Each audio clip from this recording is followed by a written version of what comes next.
Je vous avais promis des spécialistes, les chefs, des vrais pros. En voici un, Peter Moineau. Peter, merci d'être là aujourd'hui. Merci de nous recevoir. Peter, le concepteur, le chef des épices du guerrier. Hein? C'est toi derrière ça qui fait les mélanges. Exactement. Donc, moi, je viens créer tous les mélanges des épices du guerrier. L'idée, c'est de créer des épices qui mettent en valeur les produits du terroir québécois, du terroir autochtone, évidemment. Et on en a pour notre argent, évidemment. Là, tu vas nous faire une picanha, une pièce de viande qu'on connaît peu, qu'on commence à découvrir. Tu vas la faire à la broche. Et explique-nous ce que tu vas utiliser pour rehausser la saveur de tout ça. Là. Comment tu vas faire? Oui, puis l'idée, ce qui est le fun en fait avec la picanha, moi ce que j'aime, c'est que c'est une pièce qui est versatile, qu'on peut utiliser de plusieurs façons. Puis aujourd'hui, on la prépare avec notre robe au café. Là, je le sais, robe au café, ça fait peur. Je vais mettre du café dans ma viande. On ne goûtera pas le café, en fait.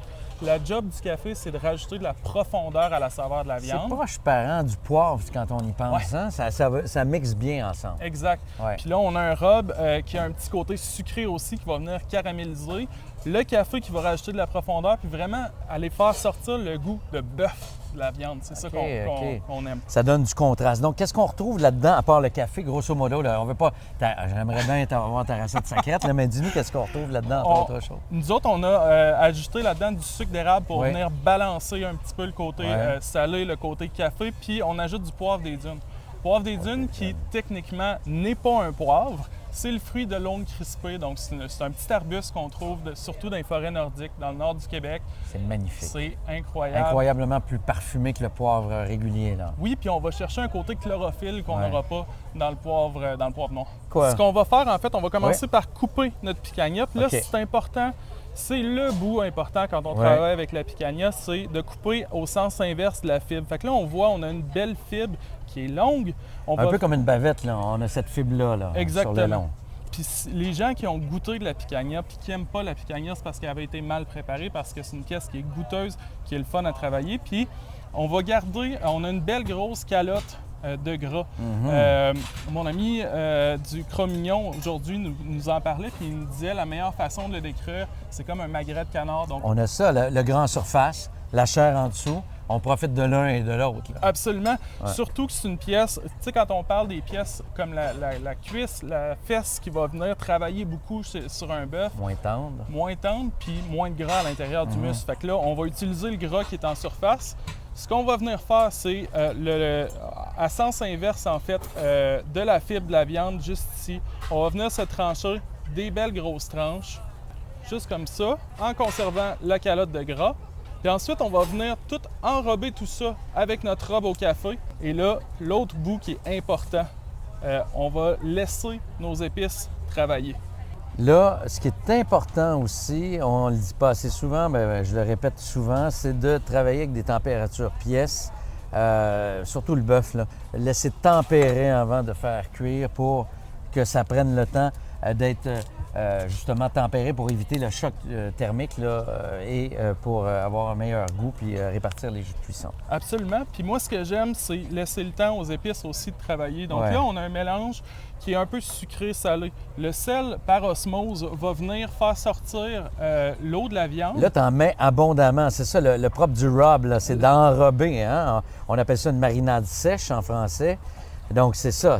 On vient vraiment créer une croûte. Exact. Et tu l'as dit, l'osmose créé par le sel va venir attendrir tout ça. Là. Ça va venir attendrir tout ça, puis ça va venir aussi mouiller nos épices. Ce qui va faire que les épices vont coller.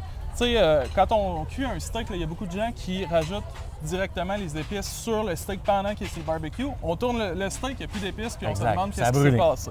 Fait que là, en laissant les épices travailler tranquillement, faire leur job, on vient vraiment badigeonner tous les côtés. On va les laisser reposer, je te dirais, 5 à 10 minutes avant de les embarquer sur le barbecue. Encore une fois, excuse-moi de t'interrompre, parce que je dis souvent que les épices brûlent au barbecue, mais là, on a un rub. C'est une autre histoire. Le rub est plus fin.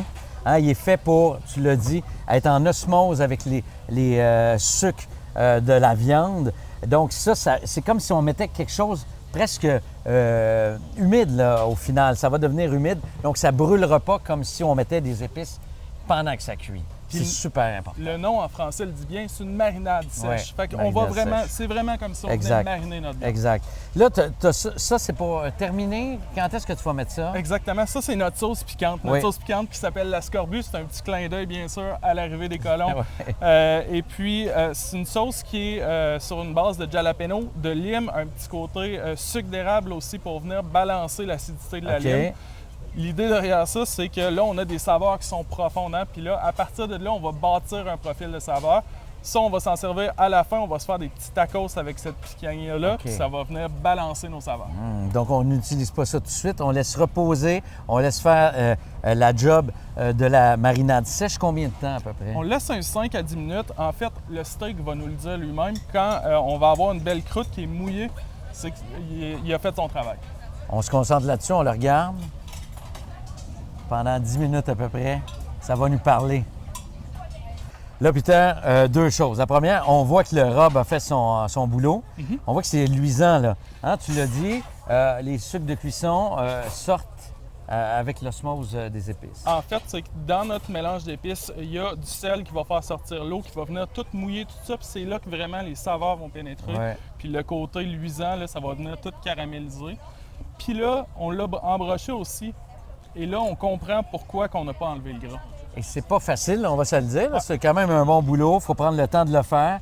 Et là, tu as joué avec le gras ici, là, pour que ça vienne couvrir pendant que ça cuit. Là. Je peux donner un truc aussi là, pour l'embrocher. Tout le monde a des pics à brochettes à la maison. On commence par l'embrocher avec un pic à brochette. C'est comme si on se faisait un petit trou de pilote. Ensuite, c'est pas mal plus facile de rentrer la broche à l'intérieur. On fait un tunnel, puis après ça, on embroche. Voilà. On va le cuire sur le charbon de bois. Oui. À la broche. Combien de temps à peu près une pièce? On va commencer par une vingtaine de minutes. Ça dépend à quel point, à quelle cuisson qu'on va avoir. On va regarder de toute façon. On va le watcher. Moi, ce que je dis toujours, là, prenez un thermomètre de cuisson. Il n'y a pas d'ego là-dedans. Non, moi, ça fait 20 ans que je suis en cuisine et j'utilise encore un thermomètre de cuisson. Il n'y a pas de casse-tête. Absolument. C'est vraiment, règle numéro 1, cuisine barbecue, on va se le dire, de tout le monde, là, un thermomètre à cuisson. Ça, c'est sûr. On met ça sur le barbecue. On embarque ça au barbecue. Oh, que ça va être bon, ça, les amis.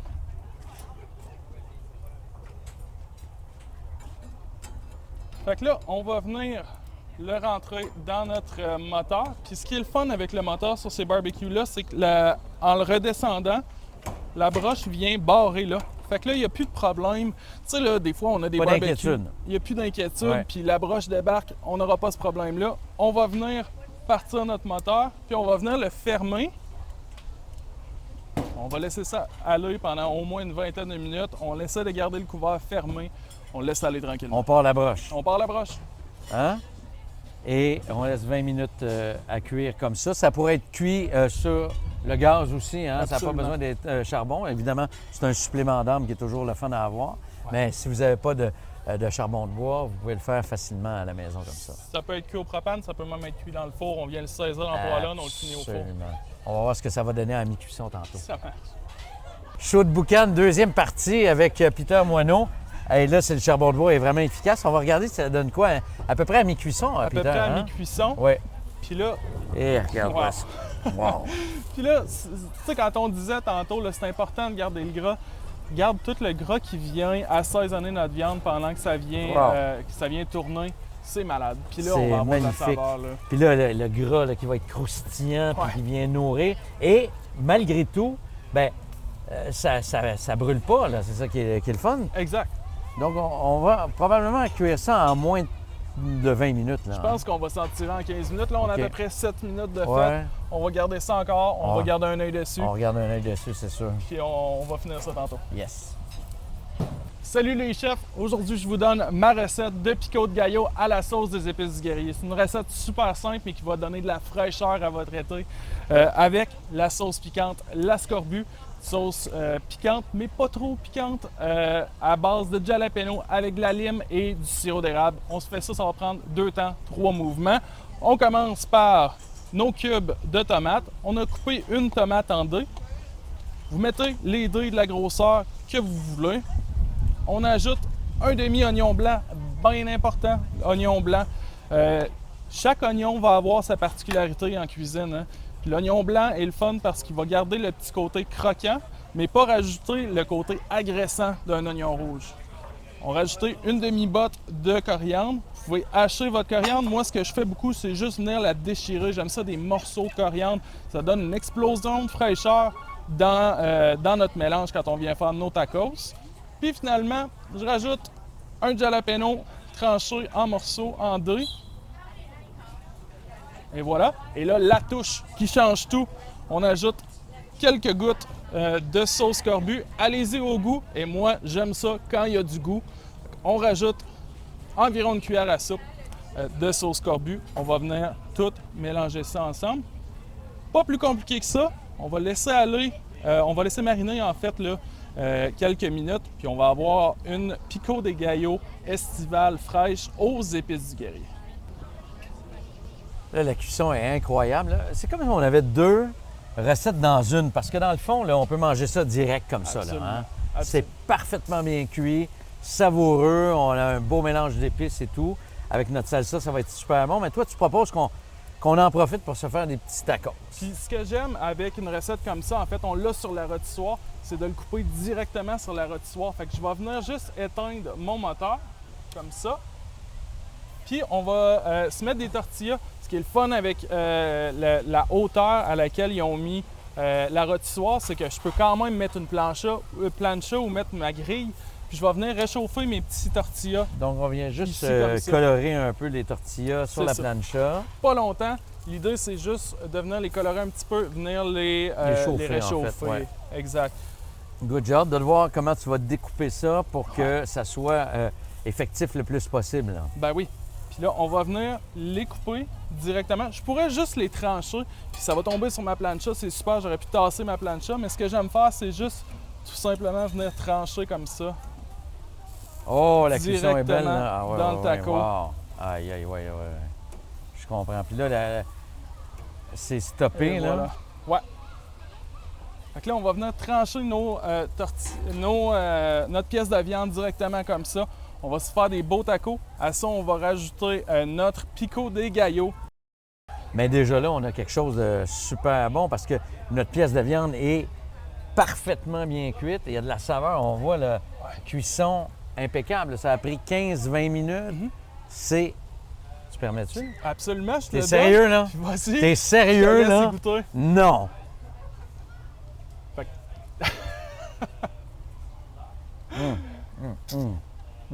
C'est juteux. Ah. Wow. OK, moi, je m'en prépare. Dans eux autres! C'est le fun avec le rub au café aussi. On vient développer une belle croûte sur notre pièce.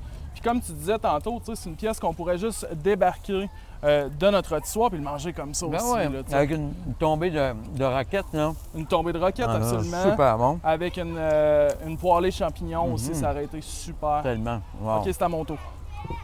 Fais-toi plaisir. Ça goûte l'été, c'est sûr. Là. On est dans le frais. Ça sort directement du barbecue. Santé. Santé.